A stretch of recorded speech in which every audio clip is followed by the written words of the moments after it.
దేశంలోని మన ప్రధాన నగరాలు ఎదుర్కొంటున్న అతిపెద్ద సమస్య కాలుష్యం. ఈ ఇబ్బందిని తగ్గించేందుకు ఇప్పటికే అనేక ప్రయత్నాలు జరుగుతూనే ఉన్నాయి.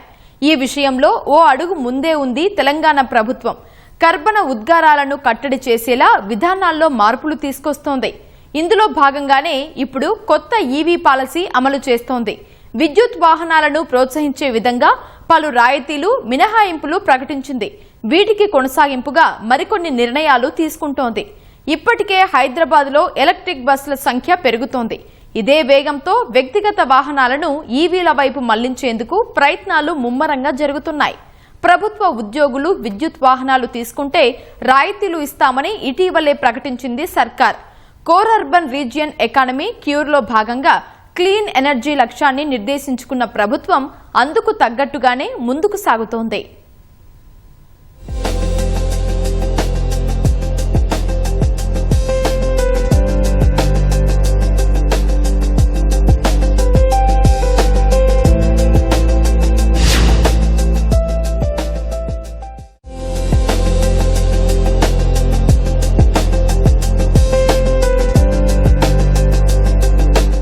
మార్కెట్లోకి కొత్త విద్యుత్ వాహనాలు అందుబాటులోకి వస్తున్నాయి. ఓ 5 ఏళ్ల క్రితంతో పోల్చి చూసుకుంటే ఇప్పుడు వీటి సంఖ్య బాగానే పెరిగింది. కొన్ని లెక్కల ప్రకారం చూస్తే రాష్ట్ర వ్యాప్తంగా సుమారు 2 లక్షల వరకు విద్యుత్ వాహనాలు ఉంటాయని అంచనా. వీటిలో 1,30,000 వరకు బైక్లే ఉన్నాయి. సుమారు 12,000 వరకు కార్లు ఉన్నాయి. క్రమంగా ఈ సంఖ్య ఇంకా పెరిగే అవకాశాలు గట్టిగానే కనిపిస్తున్నాయి. అందుకు కారణం రాష్ట్ర ప్రభుత్వం అనుసరిస్తున్న విధానం. కాలుష్యాన్ని కట్టడి చేయాలని లక్ష్యంగా పెట్టుకున్న సర్కార్ అందుకు తగ్గట్టుగానే విద్యుత్ వాహనాలకు భారీగానే ప్రోత్సాహకాలు అందిస్తోంది. దశల వారీగా అన్ని జిల్లాల్లోనూ విద్యుత్ వాహనాల వినియోగం పెంచాలని భావిస్తోంది. మరి ఇలా లక్ష్యం పెట్టుకోవడంతోనే సరిపెట్టుకోకుండా అందుకోసం కావాల్సిన నిర్ణయాలను తీసుకుంటోంది. కొనుగోలు నుంచి రిజిస్ట్రేషన్ల వరకు ఎన్నో మినహాయింపులు, రాయితీలు కల్పిస్తోంది. రాష్ట్ర ప్రభుత్వం ఈ మధ్య ఓ కీలక ప్రకటన చేసింది. అదేంటంటే ప్రభుత్వ ఉద్యోగులు ఎవరైనా విద్యుత్ వాహనాలు కొనుగోలు చేస్తే ప్రభుత్వం తరపున 20% మేర రాయితీ ఇస్తామని వెల్లడించింది. 2 వీలర్ అయినా 4 వీలర్ అయినా ఈ రాయితీ వర్తిస్తుంది. దేశంలో ఏ రాష్ట్రంలో ఈ విధానం లేదని స్పష్టం చేసింది సర్కార్. కొంత తెలంగాణ ప్రభుత్వంలో ఉన్నటువంటి ఉద్యోగులందరికీ కూడా ఈవీ వెహికల్స్ కు సంబంధించిన కొంత సబ్సిడీ ఇస్తే ప్రభుత్వ పరంగా కొంత బాధ్యతగా బ్రాండ్ అంబాసిడర్లుగా, ఎందుకంటే ఈవీ వెహికల్స్ వాడుకునే విధంగా ప్రోత్సాహం ఇవ్వాలని నేను మొత్తంగా మ్యానుఫ్యాక్చరర్స్ కోరినప్పుడు ముందుగా మహీంద్రా కంపెనీ తమ కార్లకు సంబంధించిన వివిధ రకాలుగా కంపెనీ వాళ్ళు కూడా దానికి సంబంధించిన డీటెయిల్స్ ఇస్తారు. ఈరోజు 10% నుంచి 20% వరకు మరి కంపెనీ పక్షాన వాళ్ళు మీకు ప్రభుత్వ ఉద్యోగులకు తెలంగాణ రాష్ట్ర వ్యాప్తంగా రిబేట్ ఇచ్చే విధంగా వాళ్ళు నిర్ణయం తీసుకున్నారు. ఇది తెలంగాణలోనే మొదటిసారి, దేశంలో ఎక్కడ ఇటువంటి కార్యక్రమం లేదు. రాష్ట్రంలో సుమారు 5 లక్షల మంది ప్రభుత్వ ఉద్యోగులు ఉన్నారని అంచనా. అంటే ప్రభుత్వ నిర్ణయం వల్ల వీరందరికీ లబ్ధి చేకూరనుంది. ఈ నిర్ణయం ద్వారా రాష్ట్రంలో విద్యుత్ వాహనాలకు ప్రభుత్వ ఉద్యోగులనే బ్రాండ్ అంబాసిడర్లుగా చేయాలన్నది లక్ష్యం. ఇప్పటికే ఈ కార్యక్రమాన్ని రవాణా మంత్రి పొన్నం ప్రభాకర్ మొదలుపెట్టారు. మహీంద్రా ఎలక్ట్రిక్, ఏథర్ ఎనర్జీ, గ్రౌటన్ మోటార్స్, ఓలా ఎలక్ట్రిక్ సంస్థలు రాయితీలపై వాహనాలు అందించేందుకు ముందుకొచ్చినట్టు ప్రభుత్వం ఇప్పటికే స్పష్టం చేసింది. అంటే ఆయా సంస్థలకు చెందిన వాహనాలు కొనుగోలు చేసినప్పుడు ప్రభుత్వ ఉద్యోగులకు రాయితీలు అందనున్నాయి. ప్రభుత్వ ఉద్యోగులు ఇక్కడ హైదరాబాద్ లో చాలా మంది ఉద్యోగులు ఉంటారు.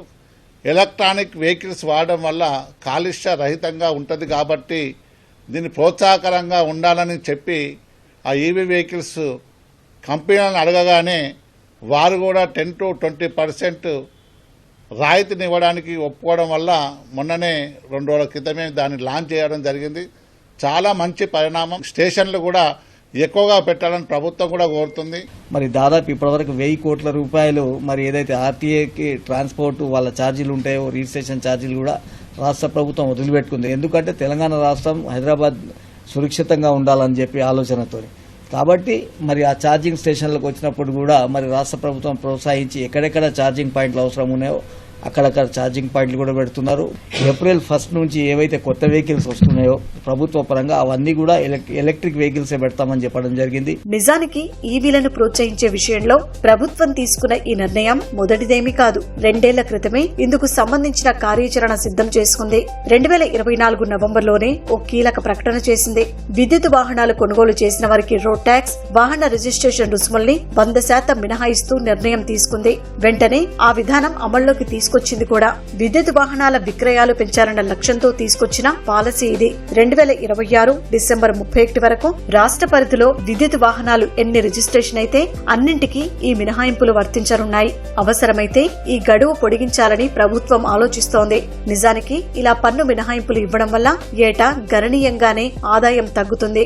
అయినా పాలసీ అమల్లో వెనుకాడటం లేదని స్పష్టంగా చెబుతోంది ప్రభుత్వం. ఇందులో భాగంగా వ్యక్తిగత వాహనాలే కాకుండా ఆర్టీసీ, ఐటీ, ఫార్మా సంస్థలు ఉద్యోగుల రవాణా కోసం ఎలక్ట్రిక్ వాహనాలు తీసుకుంటే రిజిస్ట్రేషన్ ఫీజులో 100% మినహాయింపు ఇస్తామని ప్రకటించింది.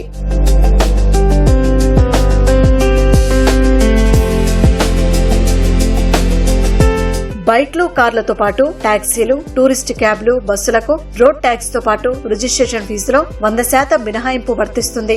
సాధారణంగా ఒకరి పేరు మీద రెండో వాహనం తీసుకుంటే అదనంగా 2% మేర పన్ను చెల్లించాల్సి ఉంటుంది. అయితే ఒకవేళ రెండో వెహికల్ ఎలక్ట్రిక్ దైతే ఈ అదనపు పన్ను నుంచి మినహాయింపు ఇస్తున్నట్టు 2 ఏళ్ల క్రితమే వెల్లడించింది ప్రభుత్వం. కానీ ఈ మధ్యనే ఆ పన్నును పూర్తిగా రద్దు చేసింది. ఇక్కడ కీలక విషయం ఏంటంటే 2024 నవంబర్లో కొత్త ఈవీ విధానం అమల్లోకి వచ్చిన తర్వాత అమ్మకాలు కాస్త మెరుగుపడ్డాయి. కొన్ని లెక్కల ప్రకారం చూస్తే 2024 నవంబర్ నుంచి ఇప్పటి వరకు 1,15,000కు పైగా కొత్త విద్యుత్ వాహనాలు అమ్ముడయ్యాయి. స్వయంగా ప్రభుత్వమే చెప్పిన లెక్క ఇది. తెలంగాణ రవాణా శాఖ లెక్కల ప్రకారం రోజు రాష్ట్రంలో కొత్తగా 1,500 సాధారణ వాహనాలు రోడ్లపైకి వస్తున్నాయి. అంటే ఏ స్థాయిలో సంఖ్య పెరుగుతోందో అర్థం చేసుకోవచ్చు. ఈ సంఖ్య పెరిగే కొద్దీ కాలుష్యము అదే విధంగా పెరుగుతుంది. అందుకే క్రమంగా ఈవీల వినియోగం పెంచితే ఆ మేరకు కాలుష్యాన్ని కట్టడి చెయ్యొచ్చు అనేది ప్రభుత్వ లక్ష్యం. ఇక ప్రభుత్వ విభాగాల్లోనూ విద్యుత్ వాహనాల వినియోగం పెంచాలని చూస్తోంది. ట్రాన్స్పోర్ట్ నెట్వర్క్ ను దశల వారీగా ఈవీ వైపు మళ్లించాలని లక్ష్యంగా పెట్టుకుంది. ఈ పాలసీ తీసుకురాకముందు రాష్ట్రంలో 0.6% ఉన్న ఈవీల వినియోగం 1.5% పెరిగిందన్నది ప్రభుత్వం చెబుతున్న మరో లెక్క. విద్యుత్ వాహనాల సంఖ్య పెరుగుతోంది సరే, మరి ఛార్జింగ్ సౌకర్యాల సంగతేంటి? దీనిపైన దృష్టి సారించింది సర్కార్. పట్టణ ప్రాంతాలతో పాటు గ్రామీణ ప్రాంతాల్లోనూ ఛార్జింగ్ వసతులను విస్తరించేలా ప్రణాళికలు సిద్ధం చేసుకుంది. ప్రభుత్వ కార్యాలయాలు, పబ్లిక్ పార్కింగ్ ఏరియాలలో ఛార్జింగ్ స్టేషన్లు ఏర్పాటు చేసేందుకు టీజీ రెడ్కో కూడా ముందుకొచ్చింది. ప్రస్తుతానికి రాష్ట్ర వ్యాప్తంగా 1000కి పైగా ఛార్జింగ్ స్టేషన్లు ఉన్నట్టు అంచనా. వీటిలో సగానికి పైగా హైదరాబాద్ లోనే ఉన్నాయి. అయితే కొత్తగా మరో 800 స్టేషన్లు త్వరలోనే అందుబాటులోకి తీసుకొచ్చేందుకు ప్రయత్నాలు జరుగుతున్నాయి. మొత్తంగా 3,000 వరకు క్రమంగా స్టేషన్స్ సంఖ్య పెంచాలని ప్రభుత్వం ప్రయత్నిస్తోంది. నగరాల్లో ప్రతి 5 కిలోమీటర్లకు ఓ ఛార్జింగ్ స్టేషన్ ఉండేలా ప్రణాళికలు సిద్ధం చేస్తోంది ప్రభుత్వం. ఇక జాతీయ రహదారుల విషయానికి వస్తే ప్రతి 20 కిలోమీటర్లకు ఒక ఛార్జింగ్ పాయింట్ ఉండేలా వసతులు కల్పించనుంది. పబ్లిక్ ప్రైవేట్ పార్ట్నర్షిప్ మోడల్లో ఫాస్ట్ ఛార్జర్స్ ఏర్పాటుకు టీజీ రెడ్కో ఇప్పటికే ప్రయత్నాలు మొదలుపెట్టింది. ముఖ్యంగా హైదరాబాద్ లో 70కి పైగా హైస్పీడ్ స్టేషన్స్ ఏర్పాటు చేయాలన్న ప్రతిపాదనలు ఉన్నాయి. మెట్రో స్టేషన్స్ తో పాటు జిల్లా కలెక్టరేట్ ఆఫీసులలో ఈ హైస్పీడ్ స్టేషన్స్ ఏర్పాటు చేయాలని భావిస్తున్నారు. ఛార్జింగ్ ఇన్ఫ్రా ఏర్పాటు చేసేందుకు ప్రభుత్వం సబ్సిడీలు అందిస్తోంది. 2030 నాటికి రాష్ట్ర వ్యాప్తంగా కనీసం 6,000 ఛార్జింగ్ స్టేషన్లు ఏర్పాటు చేయాలన్నది లక్ష్యం. ప్రధానమంత్రి ఈ డ్రైవ్ పథకంలో భాగంగా ఈ మధ్య 135 కొత్త ఈవీ ఛార్జింగ్ స్టేషన్స్ ఏర్పాటుకు ప్రభుత్వం ఆమోదం తెలిపింది. ఆ తర్వాతి దశలో 400కి పైగా స్టేషన్లు అందుబాటులోకి రానున్నాయి. అంటే వీలైనంత వేగంగా మౌలిక వసతులు కల్పించే ప్రయత్నాలు ముమ్మరంగా జరుగుతున్నాయన్నమాట. ఎలక్ట్రికల్ వెహికల్ ఇన్ఫ్రాస్ట్రక్చర్ అంటే మనకి ఎలక్ట్రికల్ వెహికల్స్ ఛార్జ్ చేసుకోవడానికి కావాల్సిన ఇన్ఫ్రాస్ట్రక్చర్ ఏర్పాటు చేయడానికి టీజీ రెడ్కో నోడల్ ఏజెన్సీగా పనిచేస్తోంది. మనము టీజీ రెడ్కో నోడల్ ఏజెన్సీగా దాదాపు 1063 ఫాస్ట్ ఛార్జింగ్ స్టేషన్స్ని అందుబాటులోకి తెచ్చింది. రీసెంట్గా ఒక 120 కిలోవాట్స్ ఛార్జర్స్ కూడా అందుబాటులోకి వచ్చినాయి. ఈ 120 కిలోవాట్స్ ఛార్జర్స్ ద్వారా మనము ఒక 20 నిమిషాల్లోనే 50 కిలోవాట్ అవర్స్ని బ్యాటరీని ఛార్జ్ చేసుకోవచ్చు. ఇక ప్రజా రవాణా విషయానికి వస్తే రాష్ట్ర వ్యాప్తంగా 2,000కు పైగా ఎలక్ట్రిక్ బస్సులు ఇప్పటికే సేవలు అందిస్తున్నాయి. క్రమంగా వీటి సంఖ్య పెంచే పనిలో నిమగ్నమైంది ప్రభుత్వం. కొత్తగా 2,000 ఈవీ బస్సులు అందుబాటులోకి రానున్నాయి. ఇందుకోసం కేంద్రం ఎలక్ట్రా గ్రీన్ టెక్ ఈవీ ట్రాన్స్ తో పాటు గ్రీన్ సెల్ మొబిలిటీ సంస్థల్ని ఎంపిక చేసింది. వీటి ద్వారానే ఆ బస్సులు సరఫరా కానున్నాయి. ఈ ఏడాది సెప్టెంబర్ నుంచి 2027 ఆగస్టు వరకు దశల వారీగా ఇవి అందుబాటులోకి వస్తాయి. వీటితో పాటు డీజిల్ ఆటోలను విద్యుత్ వాహనాలుగా మార్చే విధంగా రెట్రోఫీటింగ్ ను ప్రోత్సహిస్తోంది ప్రభుత్వం. మరో ముఖ్యమైన విషయం ఏంటంటే core urban region economy cure లో భాగంగా క్లీన్ మొబిలిటీ నెట్వర్క్ ను విస్తరించనుంది. రాష్ట్రంలో 30% జనాభా హైదరాబాద్ లోనే ఉంది. అందుకే వీలైనంత వరకు నగరంలో రవాణా వ్యవస్థను ఈవీ వైపు మళ్లించాలని చూస్తోంది. ప్రభుత్వ విభాగాల్లో విద్యుత్ వాహనాలు కొనుగోలు చేయడమో లేదా అద్దెకు తీసుకోవడమో చేయాలని ఇప్పటికే సర్కార్ సూచనలు చేసింది. ఇక 15 ఏళ్లకు పైబడిన కాలం చెల్లిన వాహనాలు వాహన్ పోర్టల్, సారథి పోర్టల్లో ఇంటిగ్రేట్ చేయడం ద్వారా వాటిని గుర్తించి కాలుష్యాన్ని తగ్గించాలని చూస్తోంది. ఈవీ అడాప్టబిలిటీలో నార్వే, చైనా తరహా మోడల్స్ ను ఇక్కడ అమలు చేసేందుకు గట్టిగానే కృషి చేస్తోంది.